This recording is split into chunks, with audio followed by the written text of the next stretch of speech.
This man carried no tools with him. He survived in the wild with his bare hands for over 300 days. He not only built his own brick kiln and fired pottery, but also smelted various iron ores, advancing from primitive life to the Iron Age civilization. He even fired a cave dwelling out of a cliff face, streamlined the production of thousands of bricks and tiles, and built a riverside cabin using mortise and tenon joints. He perfectly defines what a survival textbook looks like. Gungzi's marriage proposal to his father-in-law failed, because he didn't own a house. To show his father-in-law his true capability, he decided to build a new home in the wild, from scratch. This rock cave, right here, looks quite promising. It has high elevation and a river nearby, making cooking and bathing very convenient later on. With a plan in mind, he first cleared the surrounding vines, then lay down inside to test it out. Aside from the ceiling being a bit low, you really can't find a second floor. However, to remove this massive rock, Gangzi needs a few handy tools. He gathered some vines from nearby to start. Using an over-under ABA weaving pattern, he simply repeats the process countless times. To create a sturdy vine basket, Gangzi didn't waste the leftover willow branches. He measured them against the size of his foot, and used the same weaving method. Soon, he made a pair of perfectly fitting For binding material, he chose tree bark. After tearing it into uniform strips, he left them in the sun to dry. By the next day, he had strong plant fibers. He twisted them counterclockwise into rope, and carefully bound them to the ends. I'm sure everyone knows what these are by now. That's right, with these classic, woven straw sandals, he can walk on rugged terrain as if it were flat ground. Next, he split the remaining bark in two, slotted it into a branch, and tied it with rope. He quickly created a mini fan blade. You can see the wind is strong. Blowing it for even half a minute might give you a cold. He continued by hauling baskets of quality clay to build a furnace shape on the ground. To prevent the ground from sinking during rotation, he placed a stone base to reduce friction. For the furnace roof, he built a frame with wooden sticks, then sealed it with a layer of clay. He then mixed a finer batch of clay to fashion a tweer nozzle. The hole in the middle allows the airflow to pass through. Once naturally aired, it can be fixed to the air outlet. He continued, sealing the surroundings with clay, until the furnace was built up like this.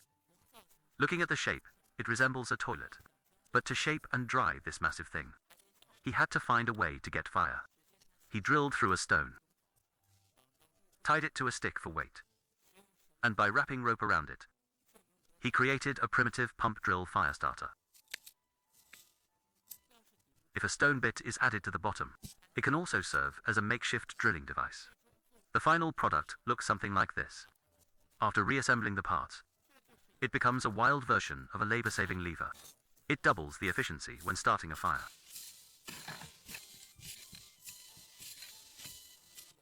With the help of this black tech, Gangzi quickly obtained a precious ember.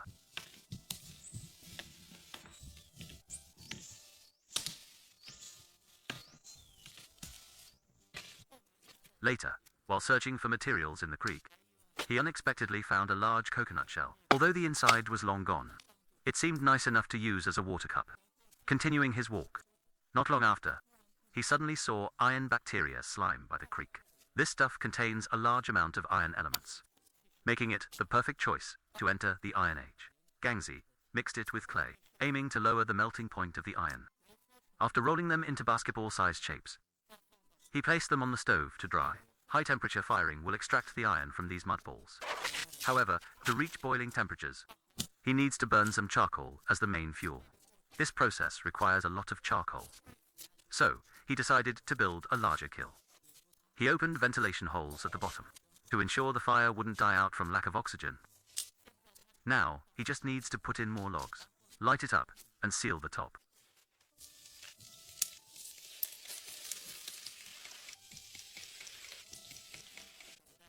Once the logs were burnt down sufficiently, he plugged all the ventilation holes and let it settle for another 2 to 3 hours.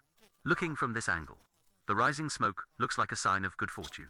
Luckily, the final product turned out excellent.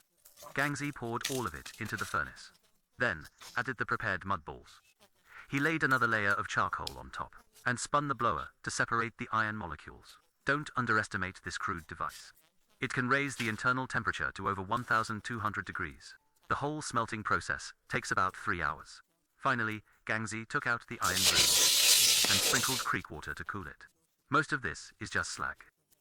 Only a small part contains iron nuggets.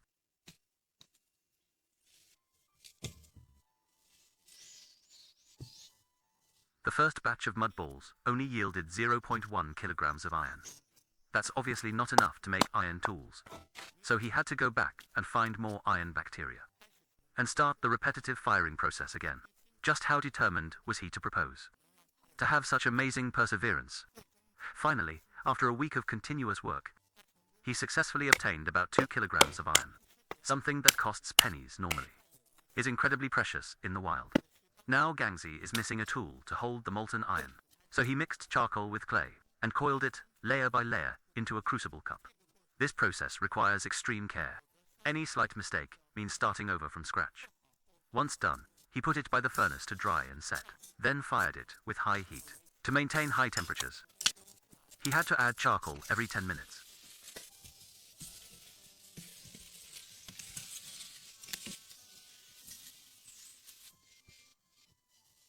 Temperatures of 1,300 degrees are dazzling enough to train mystic eyes. After waiting for it to cool naturally the next day, just listening to the sound proves it's a quality piece. He continued, adding charcoal to the furnace, and placed the crucible inside to preheat. When it reached 1,400 degrees, he poured in 0.4 kilograms of iron pellets.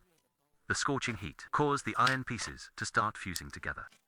Seeing success, Gangzi immediately increased the fire.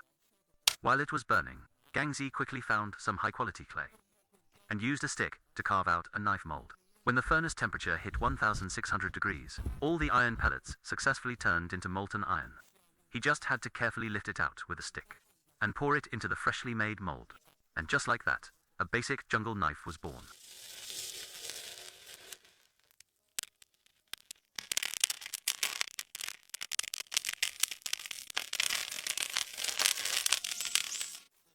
At this point, the iron temperature dropped rapidly. To solidify it faster, Gangzi sprinkled water to cool it down. The surface still looked a bit rough, so Gangzi will have to find time to grind it down later. After sharpening, he went to chop down a small tree. While testing the sharpness, he could also make a handle. This is Gangzi's very first iron tool. But having a small knife isn't enough. Expanding the cave height is the top priority. So this time, he smelted a 2 kilograms iron ingot and made molds in the clay for a hammer and chisel. He poured the molten iron using the same method. It's true what they say: learn math, physics, and chemistry, and you can walk anywhere without fear. If he lived in a primitive society, Gangzi could easily marry 10 wives with skills like these. The continuous high-intensity work didn't make him forget to fill his belly. He quickly wove a few fish traps using vines and prepared to place them by the creek. He chose river snails from the bank as bait. After all, no fish can resist that temptation. After placing the traps in ideal spots, the rest was left up to fate. Only 2 hours later, Gangzi couldn't wait to check the traps. Though not big, and few in number, it was enough to replenish his energy. In his hometown, small fish tastes best when pan-fried. These fried fish would certainly agree. One bite is crunchy, tastes like chicken, and the protein is worth way more than beef. After the long preparation phase, he finally started building the shelter. The best method is using fire. He filled the cave with wood, lit it, and let the art of fire do its work.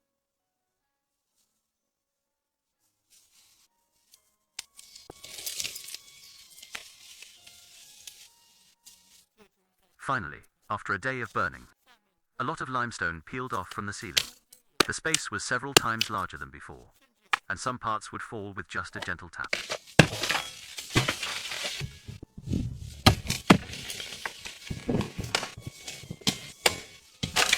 There are thousands of difficulties in the world, but always a way to solve them. Although the final space isn't huge, it's definitely enough for him alone. The fallen debris made the ground very uneven, so Gangzi brought in some clay to level the entire floor. Then he went to the creek to collect stone slates to pave the cave floor. Although creek stones are thin, finding so many flat ones isn't easy. Heaven knows how much time he spent on this. After solving the foundation issues, Gangzi went back to the furnace. This time he prepared to make an axe. to make chopping trees easier. Again, melting the iron block and pouring it into the mold. With the help of this shadow axe, his efficiency improved significantly. He can fell a tree in just 10 minutes. That's much faster than the bear next door, who takes 3 years for 5 trees. He stripped the bark off the felled trees and slowly shaped them into square beams. He decided to use mortise and tenon joints for the shelter, as this makes for a more durable dwelling. This step requires a lot of patience. After cutting the grooves, Gangzi immediately fitted them to test the effect. After confirming there were no issues, he assembled them inside the cave. This serves as the foundation for the wall. Then he measured the required wood length and used the axe to cut 30-centimeter logs. After removing the bark, as usual, he squared them off using the same method. He drilled holes in all the wood blocks to facilitate hammering in wooden dowels. This way, when installed on the wall, the finished product is both sturdy and beautiful.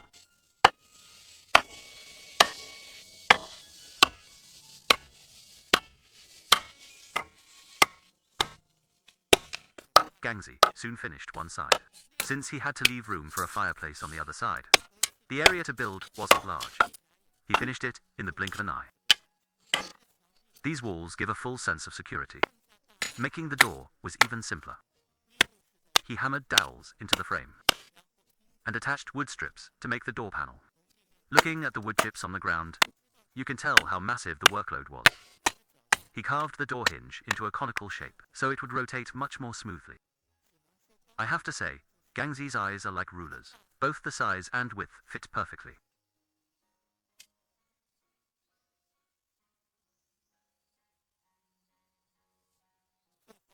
Finally, Gangzi started building the roof. Since rainforests often have storms, the waterproofing standard must be high. He installed the roof rafters, then went back to the creek to find stone slates. To make the wooden house look more refined, he scored lines on the stone slate with his knife. Once the depth was just right, a tap with the back of the knife created a perfectly crafted tile. Of course, the rough edges needed sanding. Then it was just repeat, repeat, repeat. Gangzi spent a whole day to successfully get this pile here, but to lay them securely, he naturally had to drill holes in them.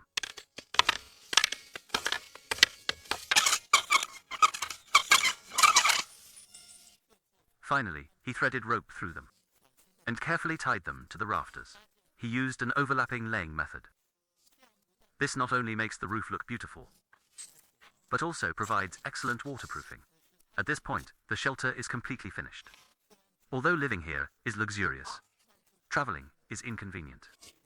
He can only cross the river by swimming.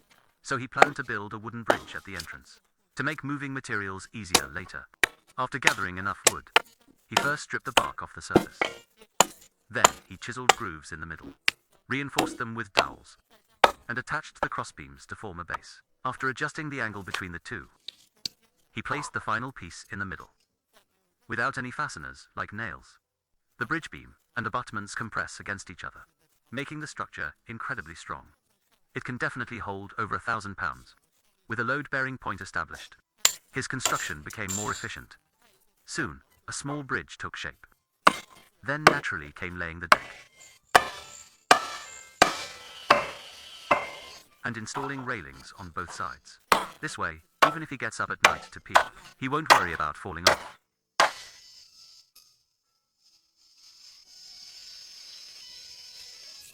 Once done, he mixed some more pottery clay and added charcoal to make a ceramic plate. After all, he plans to live here for a long time. After shaping, he fired it in the kiln as usual. By the next day, he had the first kitchenware for his new home. To test this thing in action, he immediately took the small catch from the trap. To make a meal, to reward himself, he arranged the food nicely and fried it directly on the fireplace. The sound alone stimulates the appetite. While Gangzi was out playing, he also found some wild peppers. Now they serve perfectly as seasoning. Mixed with the dried fish, it becomes a fragrant dish of spicy fish. I must say, when it comes to living, no one knows how to enjoy it more than him. Next, he's going to send this video to his father-in-law to let him take a good look at his capabilities.